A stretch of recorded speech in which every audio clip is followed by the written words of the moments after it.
Hoy vamos a estar viendo lo que es mi voluntad o tu voluntad. Y ese es el tema que vamos a estar viendo el día de hoy. Vamos a empezar viéndolo a través de qué es la voluntad. ¿Qué nos descifra la iglesia que es la voluntad? En el catecismo, en el numeral 1731, nos dice así la iglesia: la libertad es el poder radicado en la razón y en la voluntad de obrar o de no obrar. La libertad es el poder. Digamos que la iglesia nos enseña que tenemos un poder en nuestras manos que Dios nos ha dado, que Dios nos ha permitido ese poder inmenso, que tenemos la oportunidad en nuestras manos. La razón, dice, eso significa la inteligencia del hombre, que nosotros, depende de nosotros si queremos quebrar esa voluntad el día de hoy.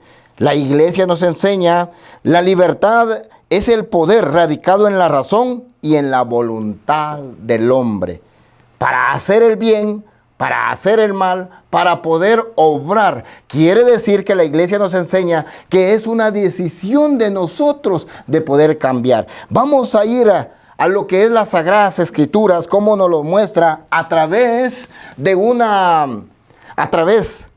las Sagradas Escrituras. Dice la palabra de Dios en Deuteronomios, capítulo 3, versículo 25 en adelante. Dice así la palabra de Dios, aleluya. Déjame por favor pasar a ver esta espléndida tierra del otro lado del Jordán, aquellos espléndidos cerros y también el Líbano. Pero Yahvé se había enojado conmigo por culpa de ustedes y no me escuchó. Antes bien me dijo: basta ya, no me hables más de eso, pero sube a la cumbre de Pisga y desde allí mirará el oeste, el norte, el sur y al oriente. Tú verás la tierra, pero no pasarás ese Jordán. Palabra de Dios. Bendito sea Dios y bendito sea su santo nombre. Hoy a través de la Escritura vamos a estar viendo, pero lo que es mi voluntad o tu voluntad. Porque menciona el nombre de Pisga para ubicarnos geográficamente y para irnos ubicando a través de qué lugar es este. Vamos a ir a ver lo que es hoy en día. Pisga es Jordania. También se le da el nombre de Nebo. Esos son los para irnos ubicando un poquito. Pero dice la palabra de Dios, vamos a ir viendo lo que nos dice la palabra de Dios a través de lo que nos muestra un gran líder aquí. Dios está hablando con un gran líder, está hablando con Moisés. Y hablando Dios con Moisés, vamos a hacer un pequeño repaso de las faenas de Moisés. Mire, una de lo que vemos dentro de Moisés es que venía y fue el que Dios utilizó, el gran líder que Dios utilizó para sacar al pueblo de Egipto. También vemos que dentro de ese caminar, Dios venía respaldando el camino de Moisés y lo vemos como a través de una nube. De día venía una nube cubriéndolos a ellos. De noche traía una columna de fuego. Si nos damos cuenta aquí, esas son faenas que Dios le permitió ver a Moisés. También en aquel momento cuando venía Moisés caminando en el desierto varios días, el pueblo empezó a sentir sed. Y en ese lugar que empezó a sentir sed, empezaron a reclamarle a Moisés. Y mire, encontraron varias fuentes de agua, pero estaban amargas. Imagínense usted ese momento. Lo que Moisés venía haciendo, estoy hablando de algunas faenas. ¿Cómo se encontraría ese pueblo enojado, molesto? Y Moisés tenía que dar la cara. Y Moisés, mira, ahora que tenemos sed, ahora que nos estamos muriendo de sed, el agua todavía está amarga. Pero Dios le dio la autoridad a Moisés que la convirtiera en agua dulce. Y pudieron saborear un milagro. Pudieron saciarse de un milagro que Dios convirtió el agua amarga en agua dulce. Mira las faenas que venimos viendo de Moisés. Otra de las faenas es cuando también venían tristes, desconsolados, muriéndose de sed también. En otra oportunidad, y llegó Moisés con su vara y tocó Moisés aquella piedra y de esa piedra brotó agua. Otra de las faenas de Moisés que nos permite y nos llena con esa presencia de Dios, esos milagros que Dios hacía a través de Moisés. Ganó también guerras. Oye, si Moisés se enfrentó a ejércitos también, aún viniendo en el desierto. Recordemos aquel momento cuando se enfrentaron en una guerra y cuando Moisés subió al monte y levantó sus manos, y cuando se le caía en sus manos el pueblo venía perdiendo. Cuando él levantaba sus manos el pueblo venía ganando. Entonces Aarón y Josué levantaron sus manos y las mantuvieron ahí. Muchas veces necesitamos una ayuda nosotros. Y qué bonito es cuando nos dejamos enseñar, cuando nos dejamos que nos ayuden. Así como Moisés se dejó en ese lugar. Oye, llegaron dos hombres, llegó su hermano Aarón, llegó Josué. Y cuando le tendieron la ayuda, él puso sus manos para recibir esa ayuda. Y aún los tres pudieron ganar esa batalla de una manera especial. Pero mira, te estoy contando ahorita, así a largos rasgos, cómo Dios se manifestó en Moisés. Ahora, lo que quiero presentar acá en este momento es cómo Moisés realmente venía luchando, venía poniendo su esfuerzo, venía caminando con un pueblo que constantemente estaba molesto, enojado, venían bravos. En ese camino, realmente, en ese camino era difícil entender al ser humano. También dice, pero viendo todo esto, dice la Escritura, mira, aquí venía Moisés dejando su vida.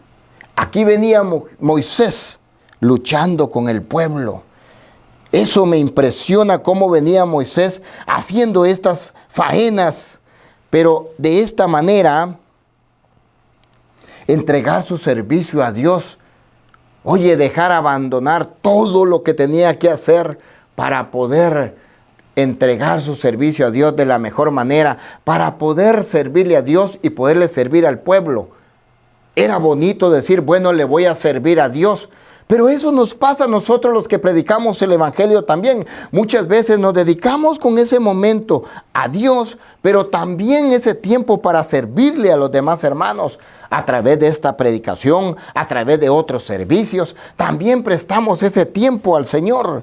Y Moisés venía haciendo eso, pero venía con una misión. Venía Moisés con un propósito en la vida. Ese propósito es el que hoy te quiero mostrar. Moisés venía con un solo objetivo en su mente, poder llegar a la tierra prometida. Mira todo lo de atrás, lo que venía pasando Moisés, pero su deseo, su anhelo era llegar a aquella tierra que producía leche y miel, aquella tierra que producía un fruto exquisito de la mano de Dios. Moisés venía con esa mentalidad y era justo que pudiera tentar esa tierra, poder llegar a esa tierra con todo lo que venía haciendo. Pero mira lo que dice la Escritura: pero Yahvé se había enojado conmigo por culpa de ustedes y no me escuchó. Antes bien me dijo, basta ya, no me hables más de eso. Pero sube a la cumbre de Pisga y desde allí mirarás el oeste, el norte, el sur, el oriente. Tú verás la tierra, pero no pasarás. Es aquí donde te quiero hablar. Es aquí donde muchas veces aquel Moisés llegó y le dijo, Señor, mira a tu pueblo. Es aquel que muchas veces, aquí es donde te quiero decir, cómo Dios quebró la voluntad de un hombre duro, de un hombre fuerte, de un hombre que había sido príncipe, de un hombre que había salido huyendo porque había matado a una persona, de un Moisés que tenía que quebrarse para ser un hombre mejor. Y mira lo que sucede. Después de toda esta faena que viene sucediendo, llega Moisés y le dice, le pide Moisés al Señor. El versículo 25, mira cómo llega Moisés abriendo su corazón, cómo llega Moisés diciéndole, Señor, déjame por favor pasar a ver la espléndida tierra del otro lado del Jordán. Aquí está suplicando Moisés diciéndole, Señor, Jesús, Señor, mira, Señor, déjame ver tan siquiera aquella tierra. Pero aquí recibe un no. Aquí, ¿sabes qué es lo que recibe aquel hombre que venía dando todo su ser, dando su vida, su esfuerzo? Un cachetadón recibe Moisés. Oye, era para tirar la toalla.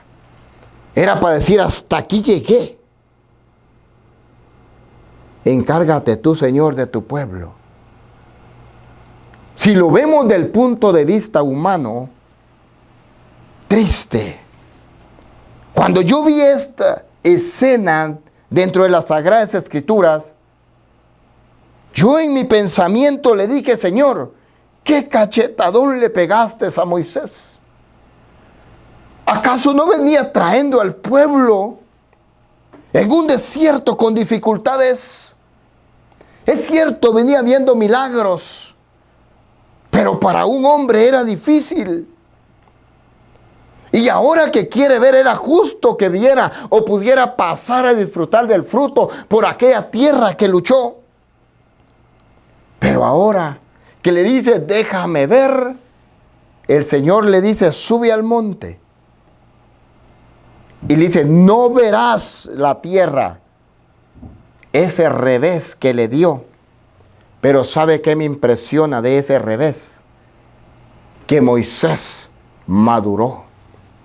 Primer punto, la madurez de Moisés había crecido espiritualmente. Moisés no le contestó al Señor y no le empezó a decir, mira. No le protestó. Esa es una madurez de hombre. Segunda, la obediencia de este hombre. Aquí se había quebrantado aquel orgullo de Moisés.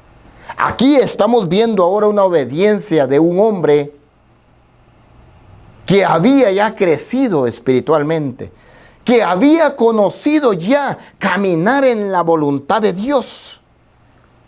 La tercera es que aquí murió ese hombre fuerte de Moisés para convertirse en un hombre al servicio total de Dios. Cuando dejamos que muera nuestro ego, nuestro orgullo, nuestro ser, que muera todo, entonces empieza a convertirse en un hombre diferente. ¿Sabes qué pasó en esta escena? ¿Estás listo para recibir? ¿Estás listo para ahora poder recibir de lo que viene del cielo?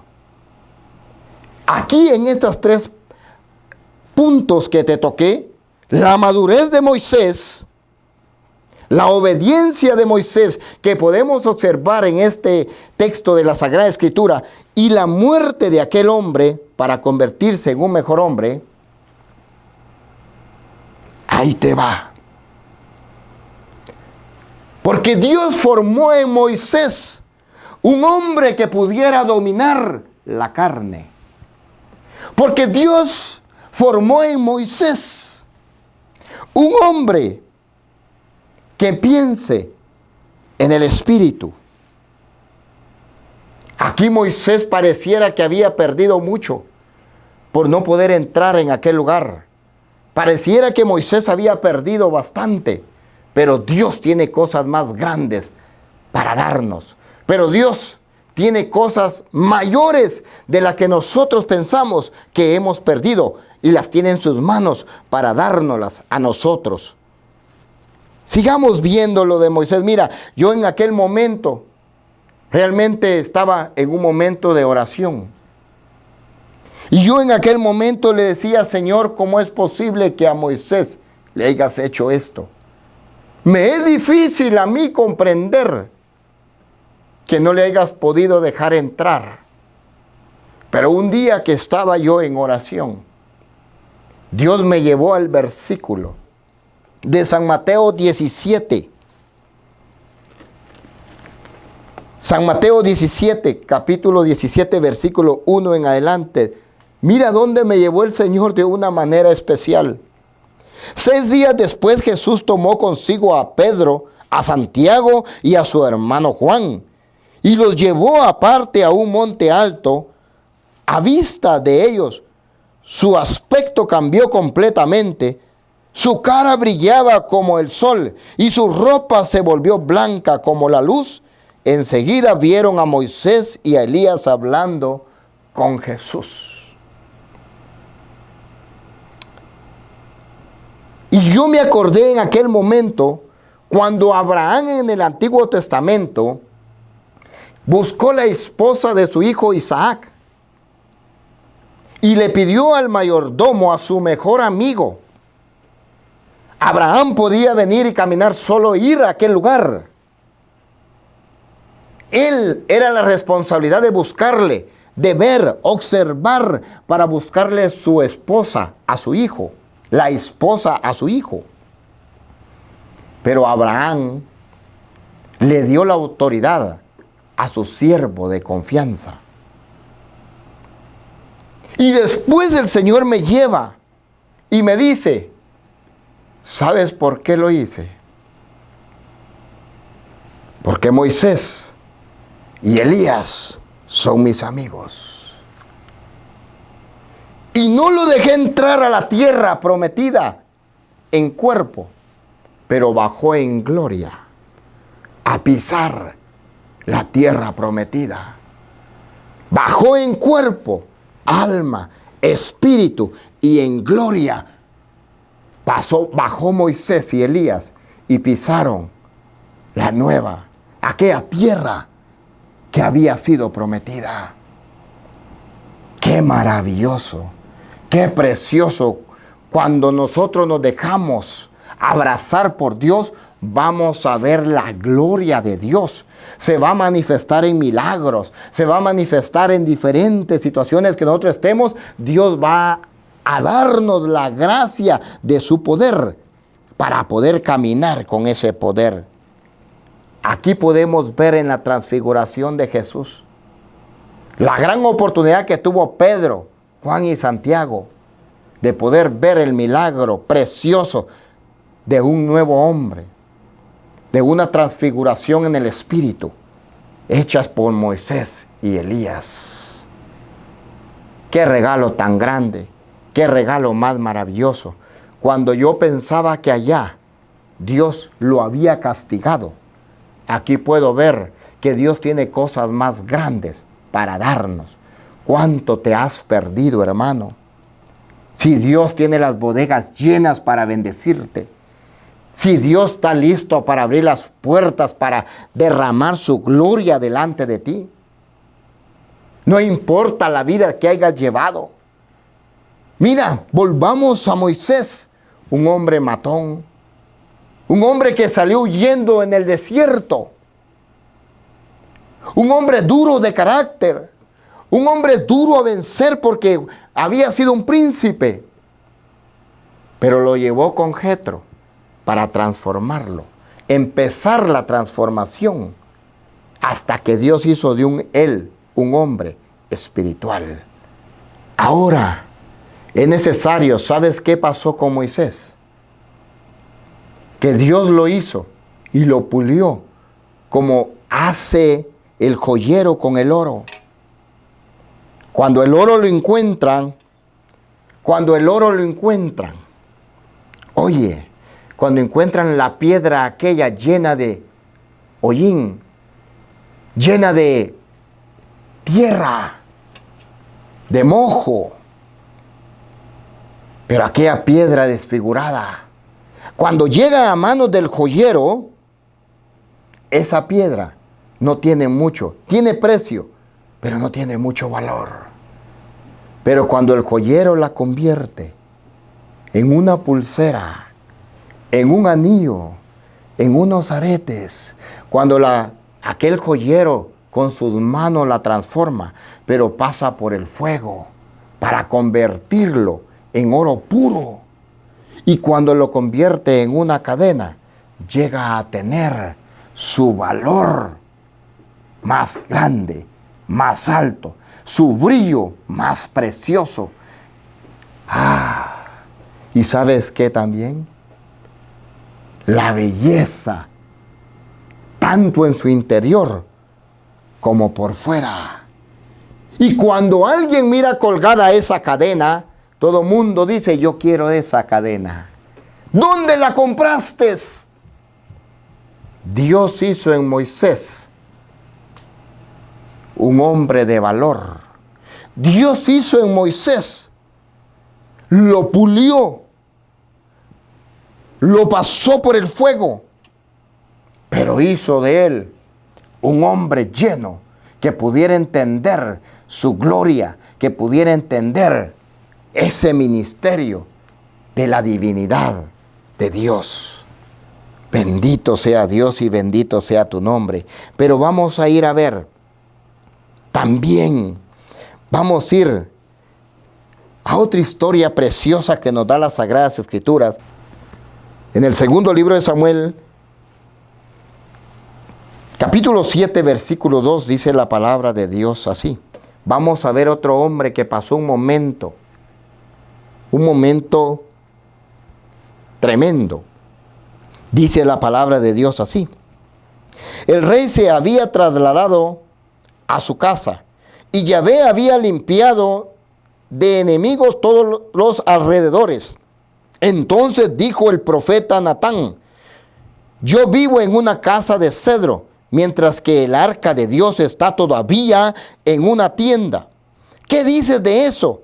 Natán respondió al rey, haz todo lo que estimes conveniente, porque Yahvé está contigo. Palabra de Dios. Gloria a ti, Señor. Hermanos, aquí vemos otro pasaje de las Sagradas Escrituras que también nos va a llevar a una tremenda enseñanza. Vamos a trasladarnos a ese momento de David. Oiga, aquí David volteó a ver atrás. Aquí lo que nos dice la Escritura es que David volvió hacia atrás, a ver allá atrás su vida. Aquí se recordó David que había sido un pastor de ovejas. Aquí se recordó que venía de una familia bendecida, pero no a la altura ni al linaje de rey. Aquí se acordó David. ¿Quién era aquel David? Ya no era el rey David, era David el pastor de ovejas. Pero ¿sabes qué es lo que dice? ¿Qué nos dice David acá? Mira, díceles que entonces dijo el profeta Natán, yo vivo en una casa de cedro, mientras que el arca de Dios está todavía en tienda. Nació del corazón de David. Pudo David ver su alma.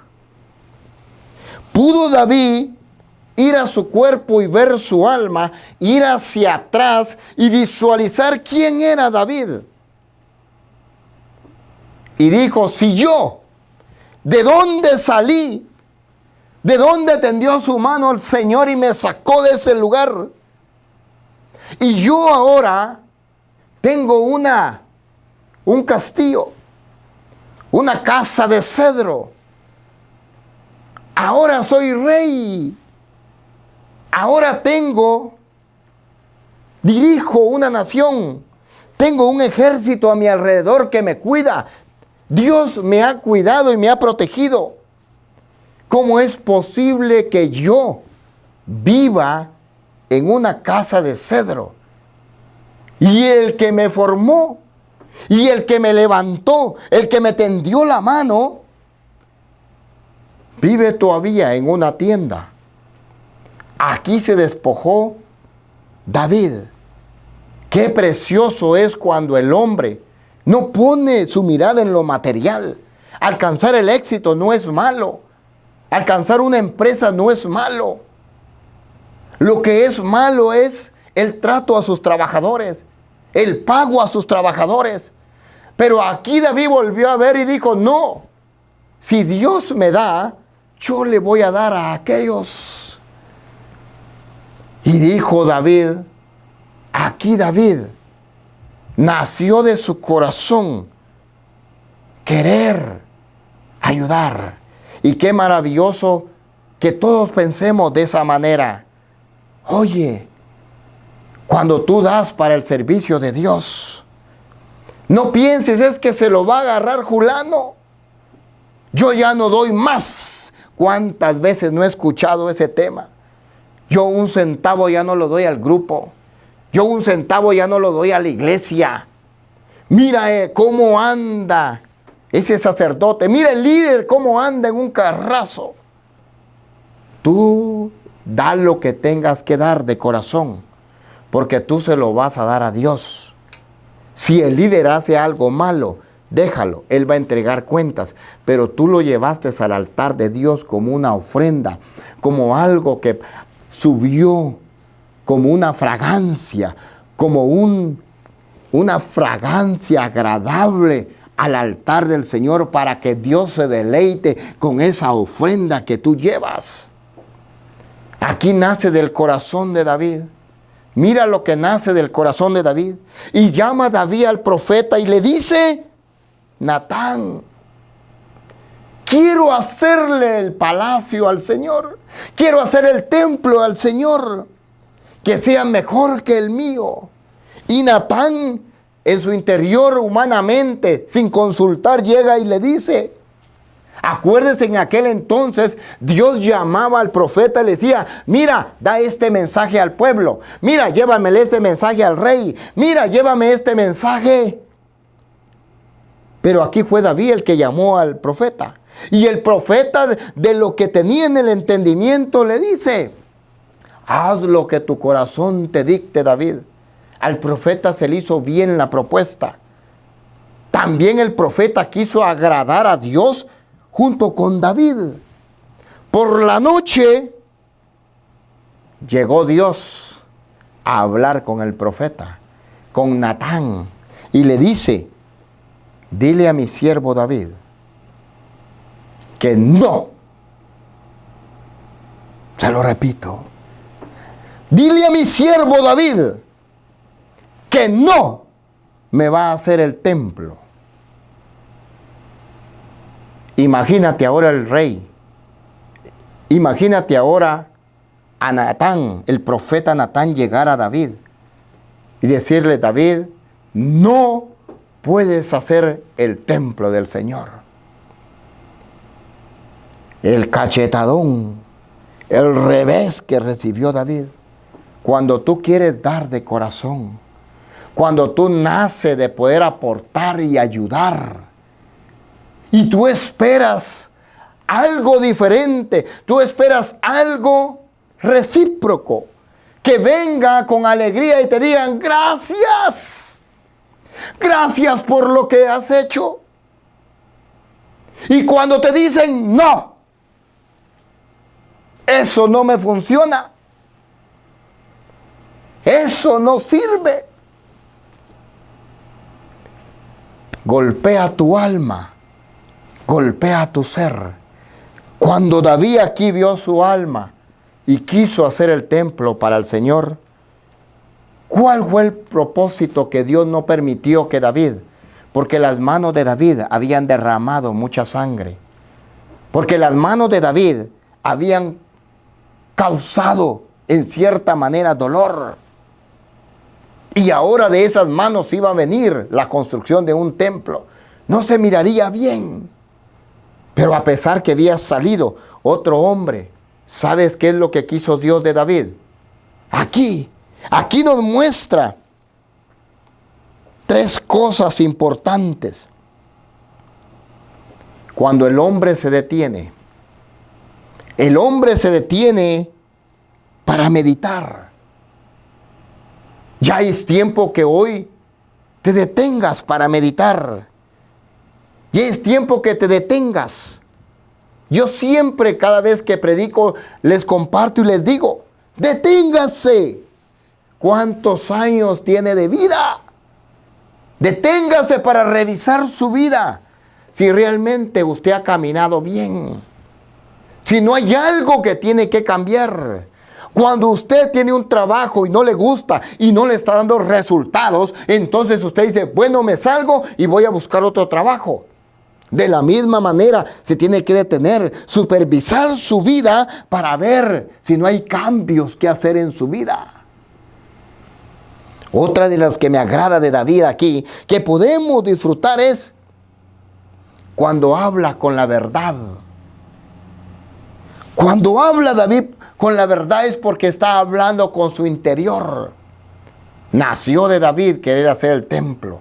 Qué bonito es cuando usted habla con la verdad a su familia, a los que tiene alrededor y no les miente. La tercera de David que nos enseña cuando se despoja delante de Dios. No vemos un David que agarró su espada y le dijo, pues está bien. Tampoco le fue a protestar. Aquel David se sometió y dijo, Dios sabe lo que hace. No fue el David que ya no fue a hacer holocaustos. No fue el David que agarró y protestó. Sino que fue el David que supo aceptar para quebrar su voluntad delante de Dios. Te digo una cosa, el hombre orgulloso, el hombre que no se deja quebrar por Dios, en cualquier momento de la vida, aún en su viejez, tarde o temprano, llega a quebrar su voluntad. Muchas veces, muy tarde. No esperes llegar muy tarde para quebrar tu orgullo, para quebrar tu voluntad y para que Dios haga de un hombre de mucho valor, de grandeza para la humanidad. Pero tendría que llegar un reino de paz para poder hacer el templo del Señor. Y David entendió perfectamente esto. Hay cosas en la vida que no nos permiten hacer. Hay cosas que queremos, que son buenas y queremos hacerlas. Pero Dios no nos permite, porque hay cosas más grandes que Él quiere hacer. Tal vez en tu vida ha pasado que quieres hacer algo y no se te ha permitido. Y pareciera decir, bueno, pero ¿qué pasó si era algo bueno? ¿Sabes? Déjalo en las manos de Dios, porque Él tiene cosas más grandes que hacer. Vamos a trasladarnos al Nuevo Testamento y vamos a ir a San Marcos 14:34. Dice la palabra de Dios así. Llegaron a un lugar llamado Getsemaní y Jesús dijo a sus discípulos, siéntense aquí mientras voy a orar. Verso 33 dice, y llevó consigo a Pedro, a Santiago y a Juan. Comenzó a llenarse de temor y angustia. Y les dijo, siento en mi alma una tristeza de muerte. Quédense aquí y permanezcan despiertos. Aquí vemos el pasaje de Jesús, que cuando van llegando a Getsemaní, va con sus discípulos, con aquellos que le llaman la columna, a Pedro, Santiago y Juan. Y les pide que se queden allí. Le dice, siéntense aquí mientras voy a orar. Aquí lo que estaba pidiendo Jesús no era que ellos se sentaran, sino que también se pusieran a orar. Había algo que había en el interior de Jesús que le estaba pasando. Dice la palabra de Dios, llegó consigo Pedro, Santiago y Juan, comenzó a llenarse de temor y angustia. ¿Cómo así? Si hablamos de Jesús, pero dice que Jesús empezó a sentir temor y angustia. Vemos aquí que la parte que María heredó a Jesús, la humanidad. Dios heredó la espiritualidad, la divinidad. Pero esa parte que María heredó a Jesús, lo que es la humanidad, esa parte empezó a afectarle a Jesús. Lo digo de esta manera, María dio más. Nuestra Madre, la Virgen, dio más. Quiero hacer énfasis de lo que es la humanidad, de lo que es la parte de la carne, por ser hijo de María.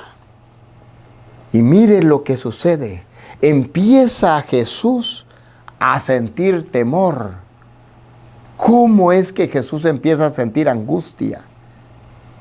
Su alma, su cuerpo empezó a temblar.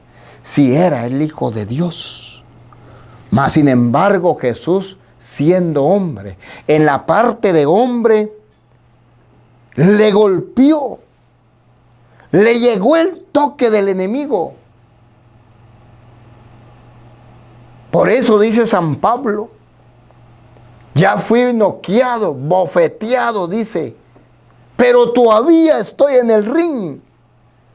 Todavía estoy en el ring, todavía hay aún por levantarme y ganar la batalla. Pero cuando me levanto, no me levanto solo. Por eso Jesús nos enseña que Jesús fue, aún llevándose a sus 3 grandes amigos.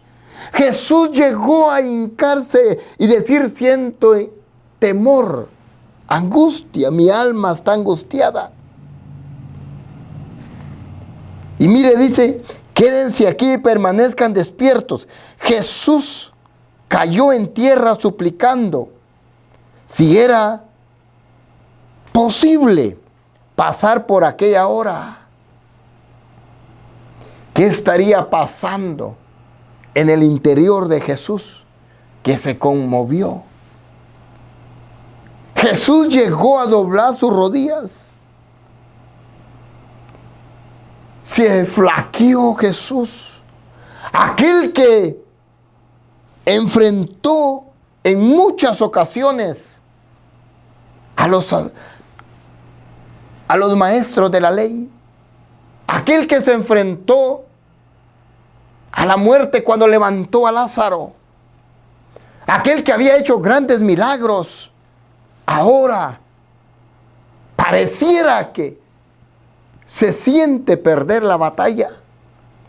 Imagínense, el Hijo de Dios, cuánto más nosotros. Y cuando Pablo está tirado allí, dice, aún estoy en el ring, porque alguien puede llegar más fuerte que yo a darme ese aliento, a levantarme y decir, vas a salir adelante. No importa dónde estés. Porque yo un día también estaba hundido en la suciedad.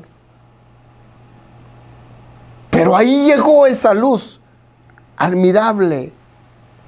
Llegó esa luz a las tinieblas. Llegó la mano de Jesús. Me la tendió y me levantó. Me sacó del fango. Me hizo un hombre diferente. Y Pablo dice ahí tirado, dice, todavía hay alguien que puede levantarme para ganar esta batalla, pero ya no solo, ahora ya con Jesús. Y Jesús también, al sentir la angustia, llega y le dice, Padre, Abba, papayito lindo, le dice, como aquel niño. Jesús no tenía que llegar a pedir perdón, pero llegó y le dijo, Padre, está en tus manos, le dijo. Ahí se quebró Jesús. Quitar ese trago amargo, apártalo de mí, pero que no se haga mi voluntad, sino que se haga tu voluntad. Yo quiero terminar con estas 3 cosas que me enseña este verso. la humildad de Jesús. De llegar al Padre y decirle, despojarse de Él mismo, pedir ayuda al divino. Esa humildad, esa sencillez de Jesús. De decir, Jesús podía levantarse. Jesús podía decirle a esa angustia, a ese temor, fuera. Y tal vez no lo podía ni tocar, pero lo dejó llegar a su carne para enseñarnos que también nosotros podemos llegar. Y cuando le dice Jesús que no se haga mi voluntad sino la tuya, ahí se está entregando el hombre. Mira, así como David separó su alma de su espíritu para poder ver y naciera de él, de David, hacer el templo del Señor, poderse ver interiormente, así Jesús se separa de su alma y entrega a Dios, diciéndole que se haga tu voluntad. Aquí me doy a ti, aquí me entrego en tus manos. Segunda, que se haga tu voluntad. Ahí Jesús quedó en las manos de Dios. A nuestros ojos, si nosotros vemos lo que Dios permitió que Jesús pasara, cargando la cruz, siendo bofeteado, siendo escupido, siendo Jesús golpeado, con la cruz a cuesta. Hay veces que miramos duro nuestro camino, pero Él ya se había abandonado en las manos de Dios, porque salvar el peso de la humanidad tenía que pasar, pero ya no iba solo, iba en la voluntad, había quebrado su voluntad e iba en la voluntad de Dios, iba en el Espíritu, porque Dios es Espíritu. Así como lo hizo Moisés, así como lo hizo David, así lo hizo Jesús, entregando para que Dios convirtiera lo que hoy es nuestro Señor. Entregó sus vidas en las manos de Dios. Hoy, esta tarde,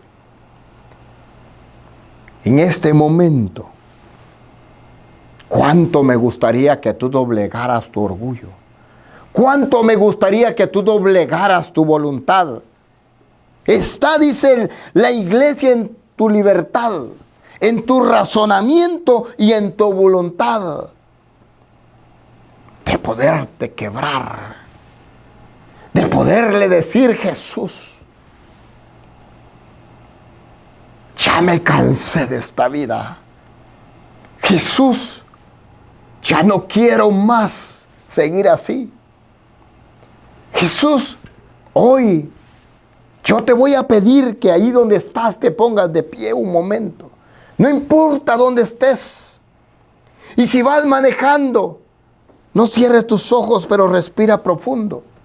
Porque no importa dónde estés y dónde vayas, allí el Espíritu de Dios puede llegar a abrazarte, a bendecirte, a glorificar. No importa dónde estés. Solo te voy a pedir que respires profundo y deje que el Espíritu de Dios invada tu vida. Yo en aquel día, un día estaba en una reunión y me invitaron a pasar en aquel lugar. Yo no entendía lo que estaba sucediendo. Y yo entré para pedir oración, para que Dios bendiga a mi madre que está en el extranjero y a mi hermana. Pero no sabía que el que más necesitaba era yo. Y cuando aquel hombre, un mecánico, con sus manos aún manchadas, aunque se las había lavado, le había quedado grasa en sus manos. Yo me le quedé viendo de pie a cabeza y dije, nunca me imaginé que ese mecánico Dios lo iba a utilizar. Cuando aquel hombre me impuso las manos, ahí se quebró el Carlos orgulloso. Ahí se quebró el Carlos exitoso. Ahí se quebró el Carlitos. Porque cuando ese hombre levantó sus manos y me las puso sobre la cabeza, llegó el Espíritu de Dios a mi vida.